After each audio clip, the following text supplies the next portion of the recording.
the dreaming spires of Oxford. Classic Renaissance architecture, rich in history and tradition. A tourist honey trap.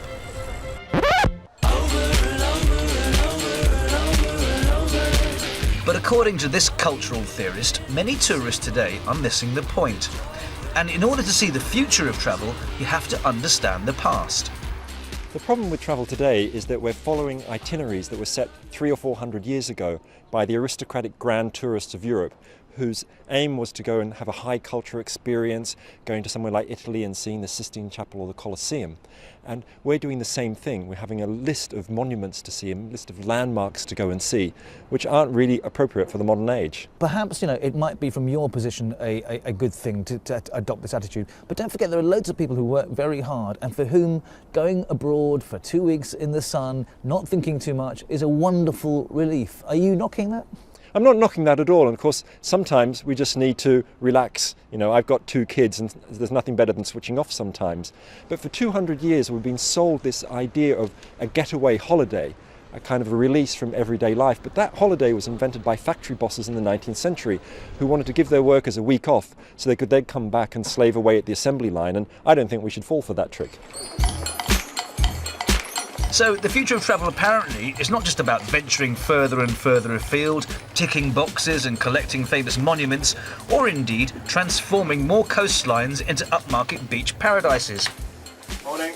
But you're from Naples. What are you doing cooking alla romana? We do mix Italian food. No, it's about engaging with people and cultures.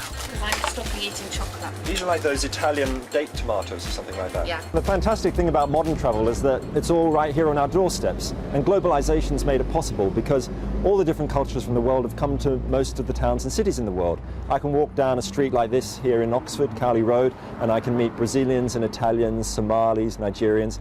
And what I've discovered really is that the real monuments in a city aren't the old buildings and art galleries. The real monuments are the people. They're the ones with the stories to tell.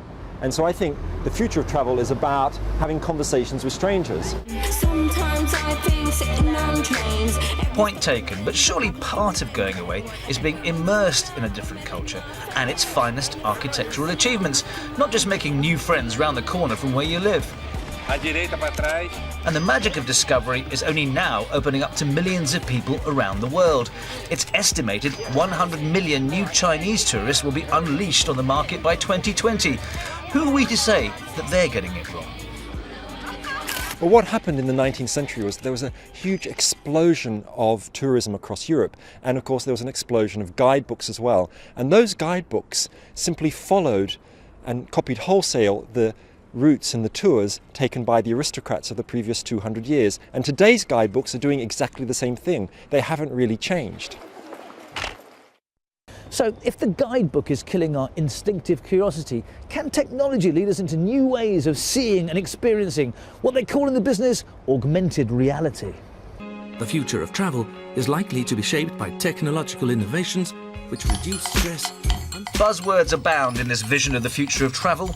Augmented reality is all about a more interactive experience with buildings and places. Your smartphone tells you what you're looking at, for instance.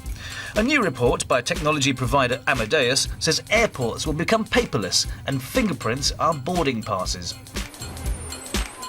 All technophiles argue the future is in your digital breadcrumbs, being used to make recommendations more customised to your personal preference. In essence, through technology, we'll be always connected in the information ecosystem. We'll take on this always connected traveller concept to the nth degree. So we will have things like near-field communications and chips planted in watches or devices or even under our skin and things like that, which will be feeding us information about things that we want to do, that will automatically take us through security at airports. And something like that actually I don't think is 20 years away. I think that's probably more like 5 years away. But very, very powerful devices that we either wear or on handheld computers that will just kind of make the travel process more efficient. I think travel is all about the art of conversation and nurturing curiosity about strangers. The problem with digital technology is that it often gives us a very superficial conversation with people. It's much more about exchanging information than about knowledge about life.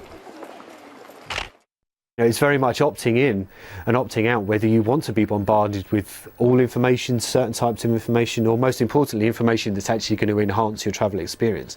And that's still, I think, going to be primarily a human function, because we're the ones who know what we want.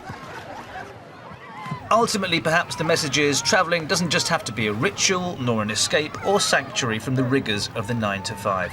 It can actually improve our regular lives. Ironically, it was a 19th century lay preacher, the man whose name is now inextricably associated with the package holiday, who articulated this first. To travel is to dispel the mists of fable and clear the mind of prejudice taught from babyhood, and facilitate perfectness of seeing eye to eye.